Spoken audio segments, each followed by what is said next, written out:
Like I always tell them, if I can do it, why not you guys? Why not you guys? You guys not that far off. I told you guys multiple times, I'm not the best fighter coming out of Waianae, Hawaii. I'm not the most athletic, the best athlete coming out of Hawaii. It's just I was just at the right time, the right place, and I worked my butt off for it. So just giving people hope. That's what life's all about. That's awesome, man. Well, congratulations on the award. Obviously, a big fight, right? Another main event. I mean, nothing new to you. What's fight week like for you at this point in your career? I mean, are there still nerves, excitement, responsibility? What's it like for you? I mean, yeah, for sure.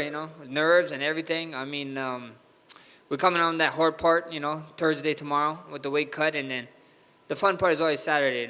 The fun part is Saturday in the afternoon. We get to buggy a little bit earlier in the afternoon than late at night than early in the morning, I would say. So life's good on that part, but it's just another one, It's just another fight, man. We've been here so many times, But I'll be lying to you. I mean, any fighter would be lying to you if they tell you don't get nervous, Of course you can get nervous. You're about to go out there, another man or woman, whoever you're fighting, whatever you are, it's going to punch you in the face. So it's time to get ready for it, What's the build up to this fight been like for you? Like, obviously you had to withdraw early in the year when it was scheduled. Was that a tough decision for you? I mean, we don't think about you pulling out of fights. Was that a tough one for you, or was it like there was no way I could fight? Bro, it was there was no way. Like my coaches they all came together. We got a PT guy. I got one of the best PT guy.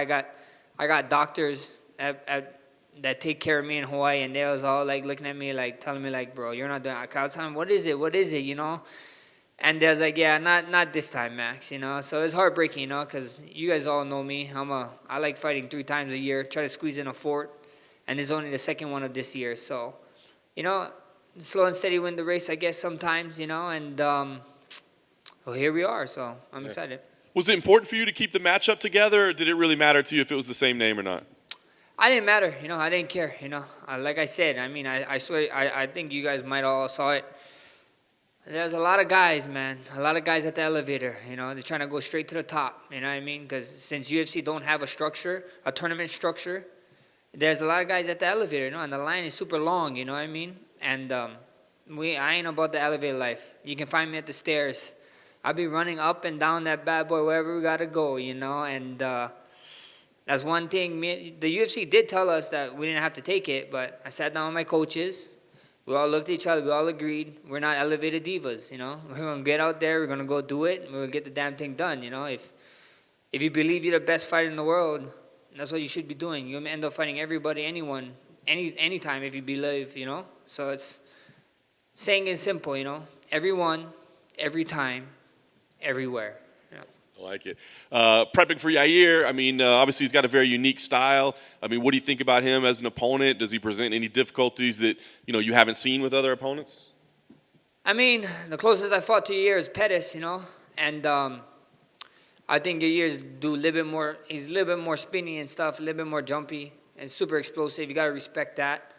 He does have knockouts where it's like it doesn't look too good and he gets them, So at the end of the day, I got nothing but respect for Yair, But come Saturday in the afternoon, he's the one standing against me, And I had to do 3 camps for this guy. Because I was doing 1 camp, I got hurt. And after the injury, all my coaches was nervous. They was like, you better do a mini camp to see if it can handle, if the injury could handle the stress. And then it did, and then we actually went into a real camp. So somebody's going to have to pay for that, And Saturday night, I got the perfect victim, I guess. I like that. Are you looking at this as a number 1 contender fight? I mean, do you want to think about that, or is it just a headache to think about where you are and if it's enough and are you back and all that? I mean, at the end of the day, I got 5 title wins, you know what I mean? My 6th title win, would I want against Alex? For sure, But UFC discussed with us a bunch of stuff, you know what I mean? I got a win over the 155 champ right now. I'm on the very short list for Conor McGregor always. And, I'm the best boxer in the UFC. So, in the times like these, with these wild fights being made, let you guys use your guys' imagination. That's all I'm going to say about it. I like it. Options on the table. So talk to me. How does this fight go? I mean, are you looking to go in there? Do you need to go in there and do something definitive, like get a dominating finish, or do you think it's going to be a back and forth, kind of a fun battle type fight? What type of fight is this? This is the type of fight that I tell you guys all the time. If you got colleagues, friends, families, or whoever it may be, trying to get into MMA, trying to get them to watch UFC, you make them tune in on Saturday. We're going to get new fans, and you're welcome in advance because you're going to have a new buddy to be watching UFC fights with. Max, you mentioned just then that you're always on the short list to fight Conor. I saw you guys have a little Twitter interaction the other day. Yeah. What do you think it is about you that clearly Conor respects you more than many of the other guys he's previously fought? I mean, at the end of the day, me and Conor, you know, like a lot of people see me and Conor chit-chatting back. Like Conor, I don't say nothing to Conor that I wouldn't say to a training partner, you know what I mean? And Conor don't say nothing to me that he wouldn't say to a training partner. We some competitive guys, you know what I mean? Like, I'll probably be going to Twitter wars with him until he's 60. Who knows? You know what I mean? Like, we're so competitive. That's just how it is, you know what I mean? And I got nothing but respect for him, but it's just a competitive. We understand what it takes to be here and to actually compete at this level. And who doesn't like some banter? You know what I mean? Banter is always fun. You know, we're in the business of entertainment too, so it's always good fun. I see the month March mentioned a few times, and you said then the UFC have come to you with multiple options. Have they actually spoke to you about maybe Conor in March, or is that some wishful thinking by you? I mean, I can't say nothing, you know? I mean, all I can say is just be ready, man. Use your guys' imaginations because it's going to be a great ride. At this point of your career, you know, you've been the champion so many times. Are you kind of looking for those fights, the 155 fights, the Conor fights, rather than maybe just fighting Alexander again, who you feel like you've already defeated? I mean, at the end of the day, like I told you, man, I got 5 title fight wins. You know, 6-1 beat him, but we see what happens. You know, we see what happens. I can't give away too much. You know, I can't give away too much. I'm here. We got Yair first. Task at hand. We could take care of him, and then on forward, whatever direction we go. Is the fight with Yair the puncher versus the kicker? Is it your boxing versus his spinny kicks?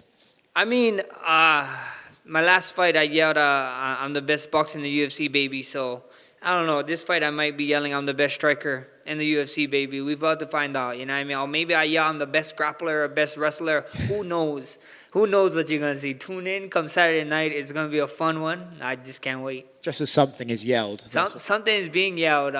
They took my man DC, the number 1 contender and the baddest man on the planet. Because you're looking at the baddest man on the planet right now. They took him out of the. He's not fight side anymore. He told me that they told him that he does a little bit too much favoritism. So I guess I got a chit chat with my man Michael Bisping gonna be there. So he's gonna be getting yelled at about something. What do you make about like Alex's suggestions that DC and the rest of the gang are a bit biased towards you? I mean, I don't know. You know, they said what they said. I kind of heard of it, but at the end of the day, like, go rewatch after the fight period. You know what I mean? The CEO, you know, the president of the UFC said what most people were saying. You know what I mean? So at the end of the day, that's just that's just people's opinions. You know what I mean? It's just people's opinions, and if you're getting hurt by people's opinions, you're in the wrong sport. You know.